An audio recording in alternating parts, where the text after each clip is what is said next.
Bueno, continuamos, mis queridos amigos. Está ya con nosotros el doctor John Magdaleno. Nos hubiese gustado, lastimosamente, el tema de la restricción de las encuestas impidió ver un debate que vamos a poder disfrutar del doctor Magdaleno con el economista Francisco Rodríguez sobre el tema de las encuestas. Doctor, buenas tardes. Muchas gracias por acompañarnos al programa. Quisiera ya Buenas rápido. tardes, gracias a ustedes. Arranco por advertir que yo no soy doctor, tengo una maestría y una especialización y 2 cursos, pero hasta allí. Bueno, muy bien. Bueno, pero doctor sin tener título de doctor es alguien docto que tiene conocimiento. ¿Qué está viviendo en este momento un país como Venezuela y prácticamente el continente? Es una realidad que involucra a Venezuela y al continente. ¿Qué va a suceder el domingo? Bueno, yo todavía no he desarrollado poderes quirománticos o esotéricos o facultades psíquicas para saber exactamente qué va a pasar, pero sí sé 3 cosas. La primera, la brecha es abultada en intención de voto en los últimos estudios, incluso antes del cierre de la campaña, ya era una brecha abultada a favor de González Urrutia. No sé si podemos hablar de cifras, me da la impresión de que no, en virtud de la prohibición que hay de publicar o de comentar encuestas a partir del día domingo. Esa es precisamente la principal razón por la cual no se dio el debate con Francisco Rodríguez antes de la elección, pero se dará. Estamos evaluando fechas, él ya propuso una y yo obviamente en función de mi agenda le propondré otra, pero no tenga la menor duda, ese debate se dará porque creo que es de gran utilidad para el país saber primero cuáles son las encuestas que a lo largo de estos 25 años han sido más precisas y han acertado con mayor frecuencia. Y segundo, también conocer cuáles han sido las que han tenido mayor suma de imprecisiones. Así que efectivamente el debate se dará. Yo tengo mucho interés académico y técnico en que se despejen unas cuantas interrogaciones que se formularon. Ahora, siendo así, siendo que en las encuestas la brecha es abultada, grande, a favor de González Urrutia, y tratándose de que esta es la primera vez que de cara a una elección presidencial la oposición tiene una ventaja, lo subrayo, es la primera vez que la oposición de cara a una elección presidencial tiene una ventaja, esta vez abultada. En la elección presidencial del año 2013, Capriles nunca estuvo arriba en los estudios de opinión, lo he repetido hasta la saciedad. Durante 11 años consecutivos, Capriles no estaba arriba en intención de voto antes de la presidencial de 2013. Bueno, esta es la segunda cosa que sabemos. Y la tercera, que hay un clima de opinión que en efecto demanda cambio político entre 7 y 8 de cada 10 venezolanos. Unas encuestas revelan 73% de los entrevistados que demandan cambio, que creen que es muy necesario o necesario para el país. Este es el caso de la encuesta de Delfos, que cerró el día 11 de julio, y hay encuestas como la de Consultor Argentino que también revelan lo mismo. 7 de cada 10, 66% está demandando cambio político, otras hablan de más de 80%. De forma tal que estas son las certezas que tenemos.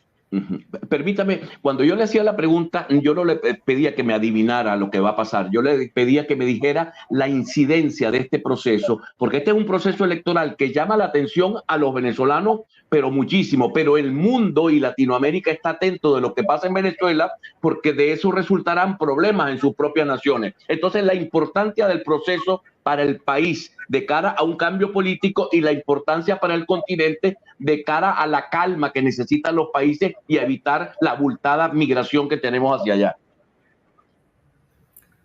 Bueno, efectivamente, si se concreta una victoria a favor de la oposición, como es lo que sugieren los estudios, esa es la primera probabilidad, que la oposición concrete una victoria después de 25 años. Obviamente eso significaría, vamos, puertas adentro, un proceso de reinstitucionalización política, se abriría, en mi opinión, la compuerta de una transición a la democracia. Eso arrancaría con una restitución del Estado de Derecho que tendría lugar solo después de la toma de posesión de González Urrutia. Pero evidentemente esto demanda, estimado amigo, que sea reconocido el resultado, obviamente, por todas las partes en competencia, es decir, todas las partes que participan en la elección presidencial del próximo domingo. En caso contrario, que creo que es la probabilidad más baja, obviamente la región experimentaría de vuelta los impactos de una nueva ola de emigración, y ciertamente esto generaría, en el supuesto negado que ocurra, generaría un gran desencanto y una gran preocupación puertas adentro en el país. Esos serían los impactos más obvios que resultarían del resultado, que resultarían de la elección presidencial. El politólogo John Magdaleno, usted que ha estudiado tanto el tema de la transición, la gente piensa, algunos piensan que vamos para un cambio de gobierno. La transición no es un cambio de gobierno, la transición es un proceso. Usted nos explicará esto, nos abundará. ¿Qué es lo que pudiéramos vivir los venezolanos si hay realmente, si ocurre un cambio de gobierno, un nuevo presidente para el día 28? Bueno, usted lo ha dicho bien sobre la pregunta. Es decir, un cambio, una transición, en particular una transición a la democracia, equivale a un cambio de régimen político, no solo de gobierno. Pueden cambiar los actores fundamentales que toman decisiones sobre asuntos públicos, pueden cambiar los gobernantes, pero si no hay un cambio de las reglas de juego y de las prácticas informales que permiten saber quiénes y cómo se toman las decisiones colectivamente vinculantes, no podemos hablar de una transición. Así que una transición involucra mucho más que el cambio del gobierno, involucra obviamente el cambio de los procedimientos por intermedio de los cuales se seleccionan a esas autoridades, a los mandatarios, pero también al resto de los representantes, y obviamente involucra un cambio de las prácticas informales, porque no es verdad que los regímenes políticos, especialmente las autocracias, se guían solo por las normas. Con frecuencia las violan porque esa es su naturaleza, violar garantías. Así que supongamos por un momento que González Urrutia, como es el escenario más probable, gana la presidencial y se reconoce el resultado, al margen de si se reconoce la noche del 28 o el día 29 o días subsiguientes. Bueno, allí se iniciaría una negociación entre factores de poder del régimen autoritario venezolano y la oposición, básicamente sobre los términos en que se produciría, el cambio de régimen político, y el inicio de la transición tendría lugar propiamente con la toma de posesión de González Urrutia. Es esto lo que aceleraría el proceso de restitución de garantías que se conoce en la literatura especializada y en la experiencia comparada con un nombre. Esa primera etapa, esa primera fase de una transición a la democracia se entiende como liberalización política. Liberalización política. Después es que sobreviene la democratización, es decir, primero tiene que reinstalarse el Estado de Derecho, así sea de forma gradual o progresiva, como suele ocurrir en muchos casos, lo cual no equivale a decir que tardaría mucho tiempo para que esto tenga lugar, pero primero tendría que darse esto, una restitución del Estado de Derecho, para poder avanzar en la dirección de la instalación o reinstalación de garantías y procedimientos propiamente democráticos. Así que la transición, en efecto, como he insistido durante no menos de 10 años consecutivos, es un proceso, porque se trata de un intervalo, el intervalo de tiempo y de acontecimientos desde que se produce el desmantelamiento o la reforma del régimen político hasta que emerge obviamente otro conjunto de reglas de juego. Así que eso es lo que está planteado en Venezuela.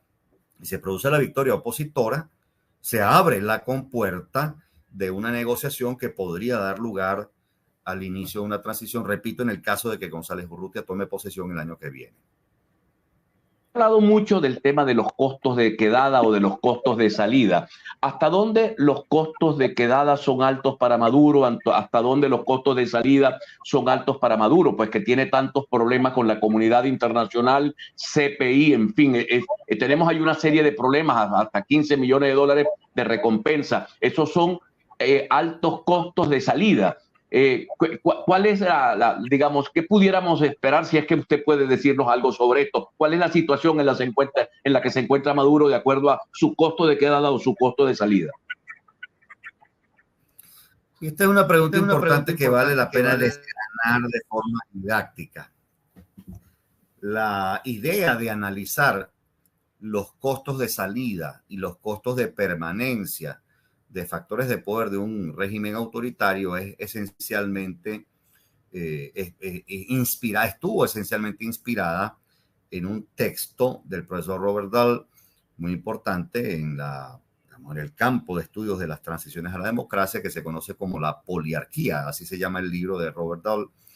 Y allí él plantea por primera vez que si se desea facilitar la ruta de una transición hacia una transición a la democracia, bueno, tienen que evaluarse primero. Estas fueron las categorías originales que planteó Robert Dahl.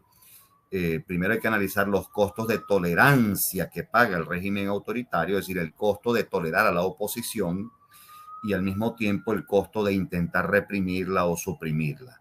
Así que Dahl decía, para que se pueda facilitar el camino de cara a una eventual transición a la democracia, el costo que paga el régimen autoritario por tolerar a la oposición tiene que reducirse y el costo de reprimirla obviamente debe aumentar. Bueno, inspirándome en Robert Dahl, en ese legendario libro, en el año 72, en la primera edición en inglés, yo propuse hace un par de años, en un trabajo académico que patrocinó la Fundación Hans Seidel en Venezuela, propuse 2 categorías adicionales. Examinar los costos de salida que pagan factores de poder de un régimen autoritario una vez que deciden o se pasean por la posibilidad de retirarle el respaldo al régimen autoritario, y los costos de permanencia. Si tuviéramos que hacer un examen de estos costos a la fecha, diría que efectivamente los costos de permanencia vienen incrementándose y que la interrogante básica es el conjunto de garantías e incentivos que podría ofrecerle la oposición a factores de poder de forma tal de reducir los costos de salida. Digámoslo de esta manera: si sobreviene una situación límite que amenaza la perdurabilidad del régimen autoritario e incrementa los costos de permanencia, como creo que va a ocurrir con la elección presidencial, sobre todo si se confirma lo que los estudios vienen diciendo, una brecha abultada a favor de González Urrutia, que habrá que esperar oficialmente ese día. Si esto se confirma, bueno, efectivamente el costo de permanencia de muchos factores de poder, sectores de las Fuerzas Armadas, círculos empresariales, sectores sindicales, partidos políticos, apoyos sociales de otra naturaleza, los costos de seguir respaldando al régimen autoritario, aún a sabiendas de que la oposición habría ganado la consulta, serían tremendamente elevados. Lo que faltaría por determinar es qué tipo de incentivos podrían contribuir, obviamente, a que estos factores, en particular algunos, le retiren el respaldo a los principales decisores en la eventualidad de que no se reconozca el resultado favorable a González Urrutia, repito, en el caso de que este escenario pueda darse. Así que estos incentivos y estas garantías, por lo regular, cuando examinamos la experiencia comparada de más de 100 casos de transiciones en el mundo, orbitan alrededor de 3 tópicos. Usualmente factores de poder que asisten al régimen autoritario hasta un punto, esperan garantías de sobrevivencia política futura. Es decir, buena parte de esos actores quieren seguir haciendo política. Segundo, una buena parte de esos actores esperan que los capitales de sus entornos puedan circular libremente. Esto obviamente plantea mayores complejidades, sobre todo si una parte al menos de esos capitales están involucrados en afectaciones del patrimonio público. Se trata de un tópico difícil para la negociación. Y en tercer término, muchos de estos actores en situaciones límites suelen pedir o exigir garantías judiciales, lo que se ha vuelto aún más complicado de ofrecer en el siglo XXI, básicamente en virtud de la existencia de la Corte Penal Internacional. Esto último suele tramitarse en los últimos tiempos con procesos de justicia transicional, que son los que, en mi opinión, pueden balancear mejor la exigencia, por un lado, de restituir el Estado de Derecho y ofrecer, como son los principios de la justicia transicional, ofrecer, una verdad o llegar a una verdad, a una memoria histórica, ofrecerle reparación a las víctimas de violaciones de garantías y, desde luego, incrementar la probabilidad de que no se repitan estos episodios en el futuro. Doctor.